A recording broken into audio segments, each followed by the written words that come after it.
আসসালামু আলাইকুম সুপ্রিয় দর্শক, কেমন আছেন সবাই? আশা করছি সকলে ভালো আছেন। আজকের ভিডিওতে আমরা মালয়েশিয়ার কলিং ভিসার কিছু গুরুত্বপূর্ণ আপডেট ইনফরমেশন আপনাদেরকে দিব। বাংলাদেশ থেকে আপনারা জানেন মালয়েশিয়ার কলিং ভিসার কার্যক্রমটা এটা কিন্তু খুব শীঘ্রই চালু হতে যাচ্ছে এবং এই মাসের লাস্টের দিক থেকে কিন্তু কর্মীগুলো যাওয়াটা শুরু হবে এবং এ ব্যাপারে আমরা বেশ কিছু গুরুত্বপূর্ণ আপডেট নিউজ নতুন আপডেট পেয়েছি, সে বিষয়ে আপনাদের জানানো উচিত। বাংলাদেশ গভর্নমেন্ট অনেক ধরনের সুযোগ সুবিধা আমাদের জন্য রাখছে। কি ধরনের সুযোগ সুবিধাতে আমরা বাংলাদেশ থেকে যেতে পারবো, চলুন এই ভিডিওতে আপনাদেরকে দেখাই। প্রতি মাসের শেষ সপ্তাহে বাংলাদেশ থেকে মালয়েশিয়ায় কর্মী নিয়োগ কার্যক্রম শুরু করবে বলে জানিয়েছেন পররাষ্ট্র প্রতিমন্ত্রী শামাও বায়েদ। আইওএমের নিরাপদ, সুশৃঙ্খল ও নিয়মিত অভিবাসন বিষয়ক বৈশ্বিক চুক্তি বাস্তবায়নে জাতীয় কর্মপরিকল্পনার উদ্বোধনে এমনটাই জানিয়েছেন তিনি। এ সময় প্রবাসী কল্যাণ মন্ত্রী জানিয়েছেন, নিরাপদ অভিবাসন নিশ্চিত ও প্রবাসীদের জন্য সুযোগ বৃদ্ধিতে কাজ করছে সরকার। 4 দিনের বাংলাদেশ সফরে আছেন আইওএম এর উপমহাপরিচালক উগোচি ড্যানিয়েলস। সফরের দ্বিতীয় দিনে রাজধানীর হোটেল সোনারগাঁয়ে বৈঠক করেন প্রবাসী কল্যাণ মন্ত্রী আরিফুল হক চৌধুরীর সাথে। এ সময় উপস্থিত ছিলেন প্রতিমন্ত্রী নুরুল হক নূর, প্রধানমন্ত্রীর উপদেষ্টা মাহদি আমিন ও বাংলাদেশে জাতিসংঘের স্থায়ী প্রতিনিধিও। বৈঠক শেষে মাহদি আমিন জানান, বাংলাদেশিদের জন্য নিরাপদ, সুশৃঙ্খল ও নিয়মিত অভিবাসন নিশ্চিতে কাজ করছে সরকার। প্রবাসীদের কর্মসংস্থান সৃষ্টি, তাদের সুরক্ষা নিশ্চিত করা এবং কল্যাণ যেন আরও আমরা বৃদ্ধি করতে পারি সেটি নিয়ে সরকারের চলমান যে কর্মযজ্ঞ রয়েছে তার অংশ হিসেবে আমরা সামনের দিনগুলোতে ইনশাল্লাহ যেগুলো বিদ্যমান শ্রম বাজার রয়েছে সেখানে আরও বেশি সংখ্যক শ্রমিককে কীভাবে পাঠাতে পারি, যেসব দেশে প্রয়োজন সেখানে লিঙ্গুইস্টিক ট্রেনিংয়ের ব্যবস্থা করতে পারি, যেমন তারা থার্ড একটা ল্যাঙ্গুয়েজের ট্রেনিং পান। এই জন্য আমাদের যেসব টেকনিক্যাল ট্রেনিং সেন্টারগুলো রয়েছে মন্ত্রণালয়ের অধীনে প্রত্যেকটাকে নতুনভাবে সাজানো হচ্ছে। পরে নিরাপদ, সুশৃঙ্খল ও নিয়মিত অভিবাসন বিষয়ক বৈশ্বিক চুক্তির লক্ষ্য বাস্তবায়নে জাতীয় কর্মপরিকল্পনা 2026 থেকে 30-এর উদ্বোধন করা হয়। এ সময় বক্তারা নিরাপদ অভিবাসন নিশ্চিতে বাংলাদেশের বেশ কিছু অগ্রগতির কথা তুলে ধরেন। সবচেয়ে গুরুত্বপূর্ণ ধাপ হলো এই কর্মপরিকল্পনার কার্যকর বাস্তবায়ন।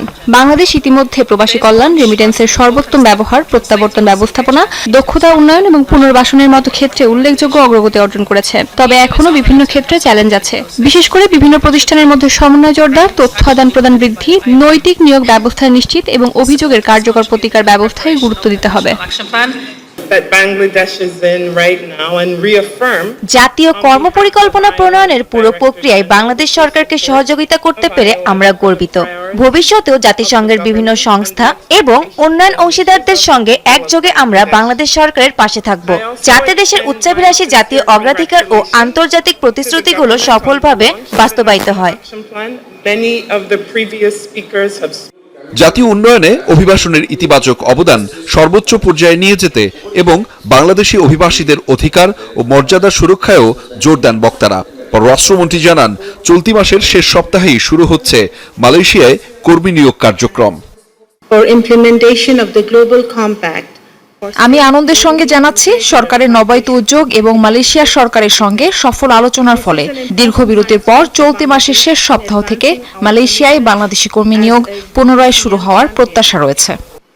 Demonstrating how global commitments passport renewal কিংবা দূতাবাসে কাঙ্ক্ষিত সেবার একটু প্রত্যাশা অনুযায়ী না পাওয়া, আমাদের এখানে আসার সময় এয়ারপোর্টে একটু ভোগান্তি, আশা করি প্রবাসী কার্ড চালুর মধ্যে দিয়ে এক্ষেত্রে আমরা একটা অগ্রগতি সাধন করতে পারবো।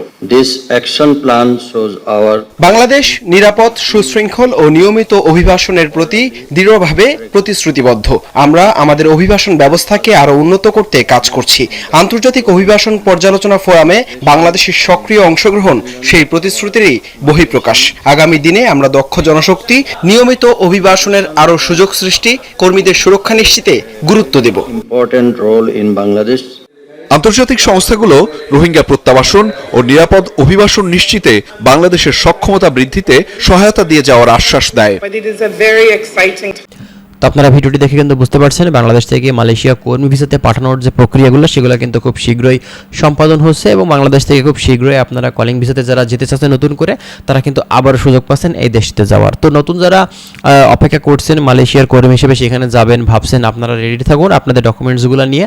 যে কোনো সময় এদের কার্যক্রমটা স্টার্ট হচ্ছে এবং আমরা পুনরায় আবারও কিন্তু এই দেশটাতে যাওয়ার যে নতুন সুযোগ সেটা কিন্তু আবারও কিন্তু পেয়ে যাচ্ছি। তো যাই হোক, আমরা আরও বিস্তারিত তথ্য আপনাদেরকে দেওয়ার চেষ্টা করব, তার জন্য অবশ্যই আপনারা আমাদের চ্যানেলের সঙ্গেই থাকবেন। আমরা চেষ্টা করছি বিভিন্ন ধরনের গুরুত্বপূর্ণ আপডেট ইনফরমেশনগুলো আপনাদেরকে দেওয়ার।